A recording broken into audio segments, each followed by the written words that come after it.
today I will teach you the Mughal Empire, already which you have studied in standard 7. So this is a map. According to the years you can find out the extent of Mughal Empire. The founder, the first ruler was Babur, whose full name was Zahiruddin Babur. He was the descendant of Timur and Genghis Khan. Daulat Khan Lodi, who was the governor of Punjab during Ibrahim Lodi, he was not satisfied, so he invited Babur to defeat him, as he thought that after defeating Ibrahim Lodi he will go back and Daulat Khan will rule. But vice versa happened. In the first battle of Panipat, 1526, Babur defeated Ibrahim Lodi and occupied Delhi and Agra. 1527 he fought Battle of Khanwa with Rana Sanga. 1528 Battle of Chanderi against Rajputs. Then 1529 he defeated the Afghan rulers of Bihar. Only 4 years he ruled, and 1530 he died. He was succeeded by his eldest son Humayun, whereas he had 4 sons: Humayun, Kamran, Askari and Hindar. Humayun fought 2 tough battles with Sher Shah Suri in 39 and 40 at Chausa and Kannauj. Sher Shah Suri ruled 15 years, or you can say in another form, Sher Shah Suri ruled 5 years. In 1545 he died, then his successors ruled. Getting defeated by Sher Shah, Humayun flew to Persia and again came back in 1555. Then he defeated the successors of Sher Shah and restarted Mughal Empire. But within a year, 1556, he died. Akbar, the great Mughal emperor. He ruled the maximum parts of India at that time: Afghanistan in the west to the Bay of Bengal in the east, Himalayas in the north, to the Vindhyas in the south. He married to Jodhabai, a Rajput princess, in which he did marriage alliance. He followed very nice religious policy because he was tolerant for other religions. Also started Deen-e-Ilahi.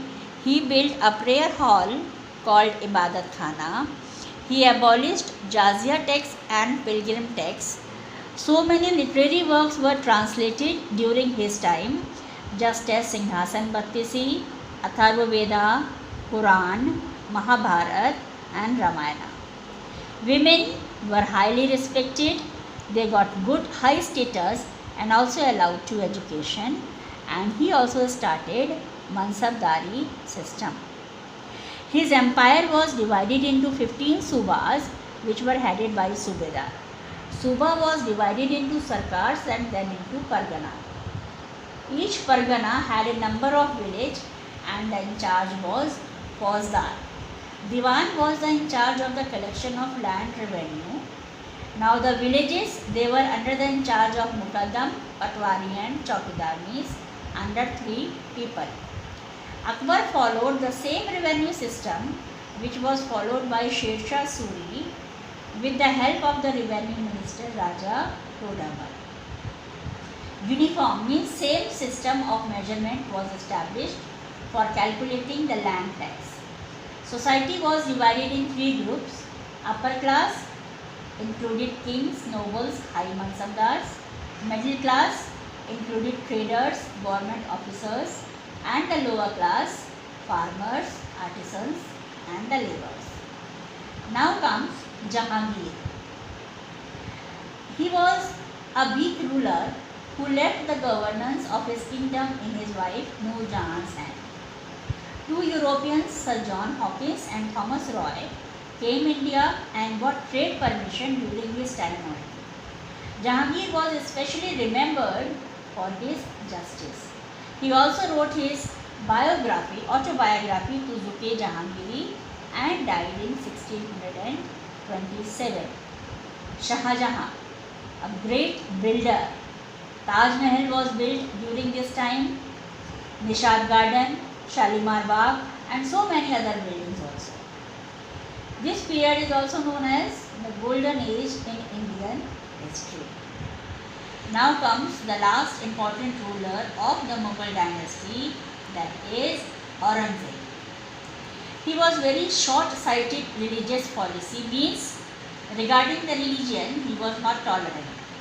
He had so many orthodox views and which were very not good, you can say, for their empire. Rajput, Maratha, Jat, Sikh, they all were against him, so revolts were started. Last 25 years, he remained in Deccan to subdue the revolts, and during that only he died in 1707, and from that time only the decline of Mughal Empire started. Now these are the monuments: Red Fort, Humayun's tomb, then Salib Chishti's Dargah, and Taj Mahal. Monuments built during this time. Miniature painting, which was famous during this time only. Now, the decline of the Mughal Empire started during Aurangzeb because too much money was spent on palaces and war. Then population of Hindus in India began to revolt against their Muslim rulers because they were not at all satisfied. And that was only the time when the Britain took advantage of this weakness and conquered India and removed the last Mughal emperor from power in 1858. So dear children, chapter is over. Now you go through it and try to understand. Thank you.